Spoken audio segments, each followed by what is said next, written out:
White hair. నిజానికి తెల్ల జుట్టు మొదలైన కొత్తలో అక్కడక్కడ తెల్ల వెంట్రుకలు కనిపిస్తూ ఉంటాయి. అవి కూడా మరీ ఎక్కువగా ఉండకుండా ఒకటో రెండో ఉంటాయి. ఒకటో రెండో ఉన్నాయి కదా, కనిపిస్తే బాగోదేమో అని వాటిని లాగేస్తూ ఉంటారు. కానీ అలా చేస్తే ఏం జరుగుతుంది? అయితే ఇలా తెల్లబడ్డ వెంట్రుకలను లాగడం ఎంతవరకు సేఫ్? అసలు తెల్ల వెంట్రుకలు ఎందుకు వస్తాయి? తెల్ల వెంట్రుకలను లాగితే ఏం జరుగుతుందో మనం చూద్దాం. వీడియోలోకి వెళ్లే ముందుగా ఈ వీడియోని ఇంకా లైక్ చేయనట్లయితే వీడియోని లైక్ చేయండి. ఇలాంటి ఇంట్రెస్టింగ్ వీడియోస్ కోసం ఛానల్ని సబ్స్క్రైబ్ చేసుకోవడం మాత్రం మర్చిపోకండి. ముందుగా తెల్ల వెంట్రుకలు రావడానికి కారణాలు ఏంటో చూద్దాం. జుట్టులో ప్రతి వెంట్రుక మూలానికి మెలనోసైట్స్ అనే వర్ణద్రవ్యం ఉత్పత్తి కణాలు ఉంటాయి. ఈ కణాలు తగ్గడం వల్ల మెలనిన్ ఉత్పత్తి మందగిస్తుంది. దీని కారణంగా జుట్టు తెల్లగా మారుతుంది. అయితే తెల్ల వెంట్రుకలను లాగడం వల్ల కలిగే నష్టాలు ఏంటో చూద్దాం.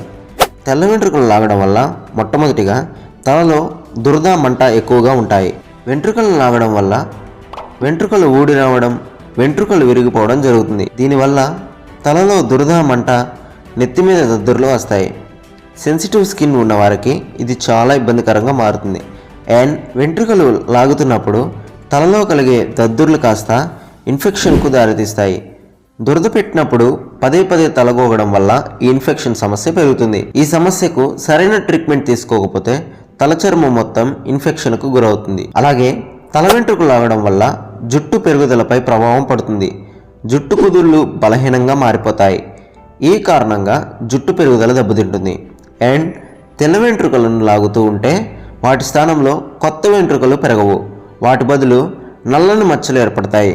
ఇవి క్రమంగా హైపర్ పిగ్మెంటేషన్కు దారితీస్తాయి. ఇది జుట్టు పెరుగుదల మీద ప్రభావం చూపుతుంది. తెల్ల జుట్టును లాగే ముందు అవి తిరిగి రావన్న సంగతి మాత్రం గుర్తు చేసుకోండి. ఈ వీడియోని తెల్ల జుట్టు ఉన్న మీ ఫ్రెండ్స్తో షేర్ చేసుకోండి. నెంబర్ 2, నిద్రపోయే ముందు సెల్ ఫోన్ పక్కన పెట్టుకొని నిద్రపోతే ఏం జరుగుతుందో చూద్దాం. సెల్ ఫోన్ ఎక్కువగా వాడడం వలన శారీరక, మానసిక సమస్యలు పెరుగుతాయని అందరికీ తెలుసు. అయినా ఉపయోగించకుండా ఉండలేం. కొంతమంది అయితే నిద్రపోయేటప్పుడు కూడా పక్కనే పెట్టేసుకుంటారు.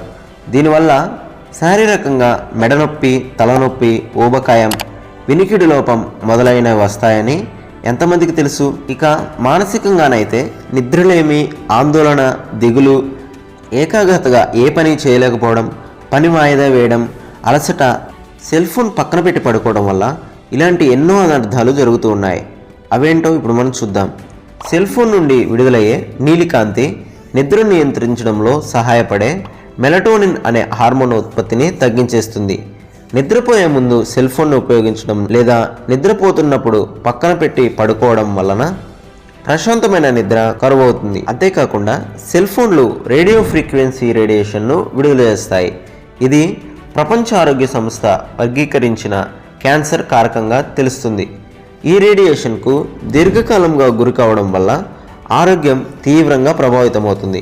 దీనిపై అధ్యయనాలు కూడా జరుగుతూ ఉన్నాయి. అలాగే నిద్రపోయేటప్పుడు సెల్ ఫోన్ను పక్కన పెట్టుకోవడం వల్ల పరధ్యానం ఎక్కువ అవుతుంది. నిద్ర సరిగ్గా పట్టకపోవడం వల్ల పగటిపూట అలసటగా కూడా అనిపిస్తూ ఉంటుంది. కొన్ని సందర్భాల్లో ఛార్జింగ్లో ఉన్నప్పుడు సెల్ ఫోన్లు పేలిన సమయాలు కూడా ఉన్నాయి. చాలామంది మంచం పక్కనే ఫోన్ ఛార్జింగ్ పెట్టి నిద్రపోతూ ఉంటారు. ఇది చాలా ప్రమాదకరం. కంటి చూపు దెబ్బతినే సమస్య కూడా ఉంది.